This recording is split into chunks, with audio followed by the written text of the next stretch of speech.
It's that time again, oh yeah. What the football? WTF. So, it was a really boring week, wasn't it, in football? And the weekend was just the worst. Yeah, excuse me, got a bit of a cold, so I'm going to be sniffing. Swansea 1, Liverpool 2, Hull 0, Chelsea 2, Sunderland 1, West Brom 1, Watford 2, Bournemouth 2, West Ham 1, Middlesbrough 1. Go to Sunday. Man United Stoke 1-1, Leicester Southampton 0-0. Probably the shock result of the weekend. Not too much of a shock, but a little shock. Tottenham 2, Man City 0, Burnley 0, Arsenal 1. Yeah. It's really shit football for the Premier League, isn't it? I mean, what's that about? Where's the 3 or the 4s? You know, and so we mean to go on. Well, we're going to start off at Sunderland, aren't we? And let's just face it, we're shite, aren't we? West Brom, they granted. I know I said 3-1 every prediction. That could have came true with the chances that we had, but West Brom, I'd say, did enough to maybe deserve a win, if I'm going to be fair. But at the same point, I suppose Sunderland did enough, actually defending for 90 minutes, to say that they could have earned a point, which is, again, fair enough to say, to be honest with you. But it comes to something when Patrick Van Aanholt, he, super sub or what, he's already got player of the weekend, so that's done. That's done and dusted. Because when he came on, he was a different player. He had a determination about him that I don't know about you guys, but I haven't seen before. He was adamant to try and get on the fucking end of anything, no matter how half scrappy it was. And what a beautiful link-up play with Duncan Watmore it was. I nearly said Duncan Defoe then. Duncan Watmore, yeah. It's a link-up play, the little pass back. How West Brom didn't clear that ball as it was coming through the box. And Van Aanholt just unleashes a fucking Kelly Ripper right into the roof of the net. Have that. Ben Foster, you weren't saving that, sunshine. You might have saved a few during the game. You were getting nowhere near that. But when Van Aanholt came on, some of the passing he was making, it wouldn't be out of place in Barcelona or Real Madrid's team, and just the passes splitting between the defence, it was just unbelievable to see. It's just a shame we didn't have anyone with a massive amount of quality, for the ball going in the box to get on to the end of it.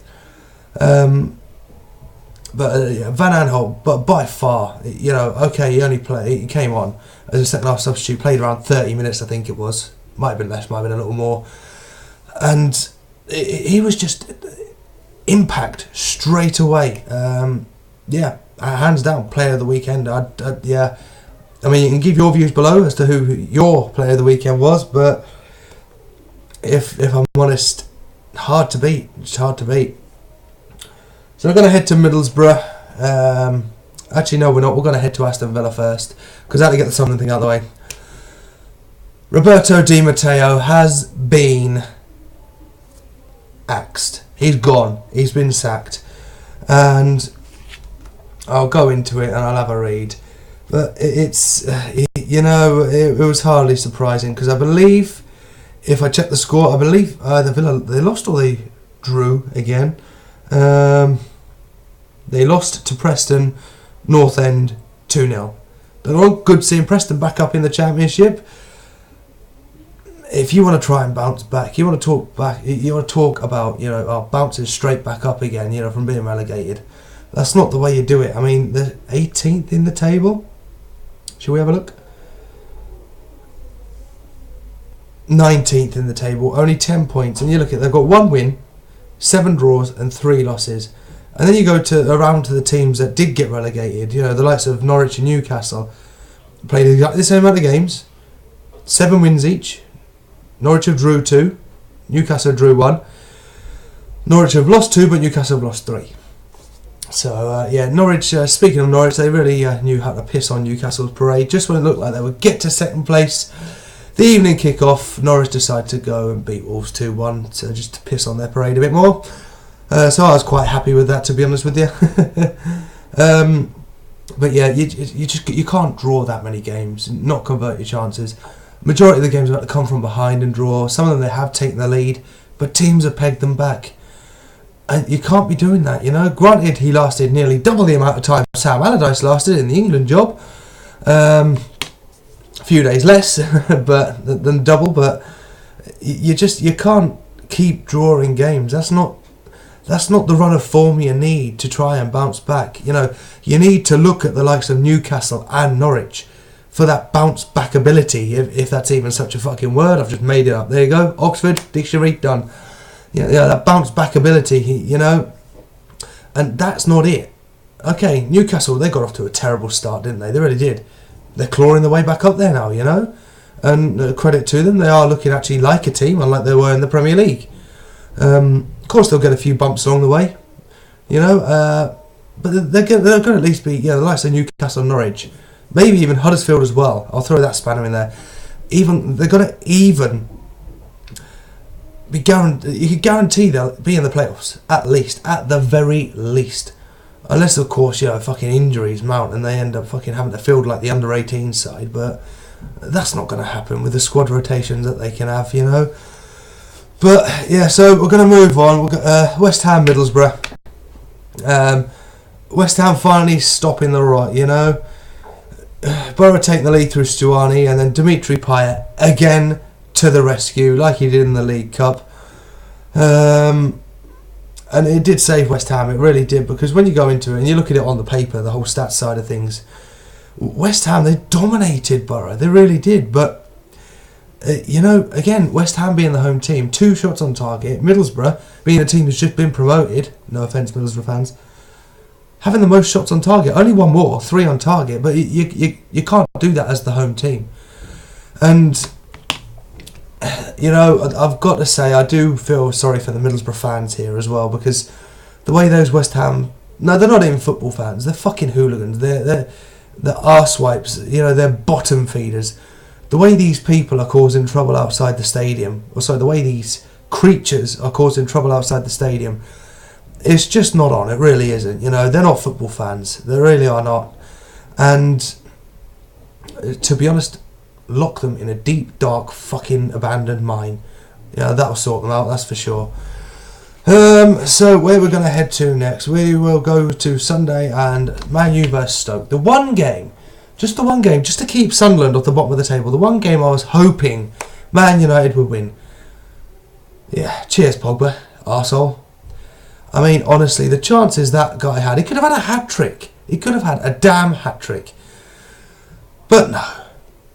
And when Man United looked like they'd take the lead, it's great. They start putting the real pressure on, a lot more pressure this time, and they can't convert anything fucking else. And of course, Stoke get a lucky break. Crouch is trying to do some weird as the ball comes, I think it takes a deflection, loops upwards. Crouch is trying to do some weird volley, thinking about an overhead kick / header, fucking, I don't know, whipping it in with the fucking end of his fucking cock. I don't know what he was doing. Joe Allen shouts for it. Crouch is shitting himself. He's ducking down. Not that you can't really miss him when he ducks down, because he's still fucking tall as anything. Joe Allen comes in, just fucking thumps it in the net. And yeah, 1-1. And Stoke even had a break, but I don't know what they did on the counter-attack. They were 2v2 and they held up the play. 2v2 on a counter-attack. The rest of the Man United team were at the fucking other end of the pitch, and they held up the play. Why? You got a chance to go for the win. Granted, I'm glad they didn't, because less pressure on Sunderland. But yeah, so we're back to the bottom again.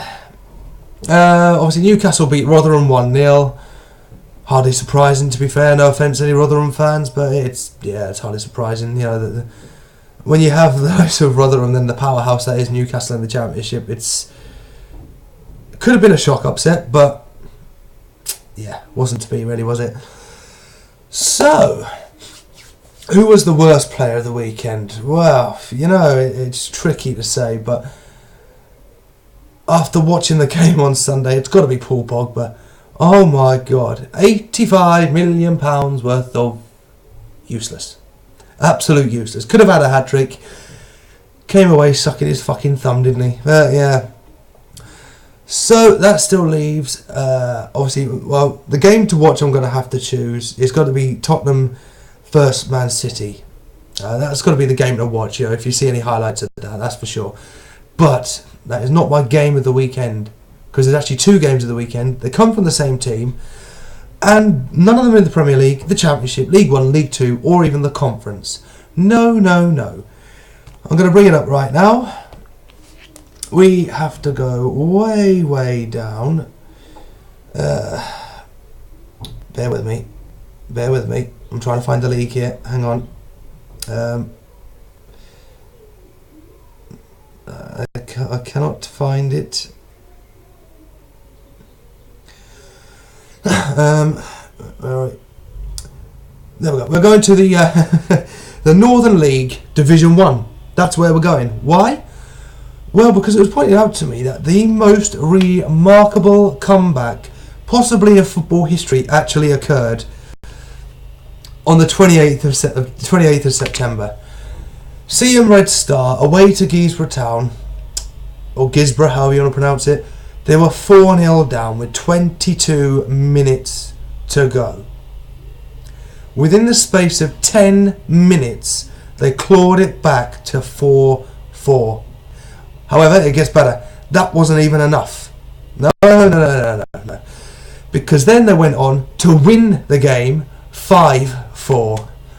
And an ex-Sunderland player as well, whose name completely... Craig Lynch as well. I'm sure a few Sunderland fans would have heard of him. He managed to bag a brace. But then it gets even better, because on the 1st of October, Mackem Red Star at home absolutely destroy a Geordie wannabe team. Whitley Bay get absolutely wrecked 6-1. And again, Craig Lynch doesn't bag a brace. No. He bags a fucking hat-trick. And I mean, to go from 4-0 down in one game in a midweek fixture to win that 5-4, then go on and thump a bunch of part-time Geordies. No offence, nothing wrong with part-time football. Nothing against it, you know. If I had the time, I'd probably try play as well. Why not? But to go on and then thump Whitley Bay 6-1, and, you know, they really cement themselves in 5th place in their league table as well. It's just a remarkable week for a lower league team. Yeah, a really lower league team. So I've got to give a special shout out to Mackem Red Star, because I've never seen anything like that in football. That is just absolutely phenomenal. I mean, 22 minutes for a start. Yeah, 22 minutes. So there you have it. I know I might be only the little guy on YouTube. Mackem Red Star, it's simple. You are the team of the weekend, without shadow of a doubt. You've pissed all over the Premier League. That's for sure. Even with Tottenham beating Man City. So good on you and well done. Keep it up. So yeah, that's it. Let me know what you thought of the weekend's action. Leave your comments below. Oh, dearie me. It's been a weird weekend. It's been a quiet weekend for Premier League football, hasn't it? So yeah, subscribe to the channel, and I'll see you all for another live stream. Hopefully either on Wednesday or Sunday. And boy, am I counting down the days. Saturday night, 10 PM, bring it on. Why? One solid whole week. Well, technically over a week off work. And I've worked hard for it. Believe you me, I have. And I can't bloody wait. Live stream galore. Just don't tell the missus. She doesn't know what I've got planned yet. I doesn't tell her.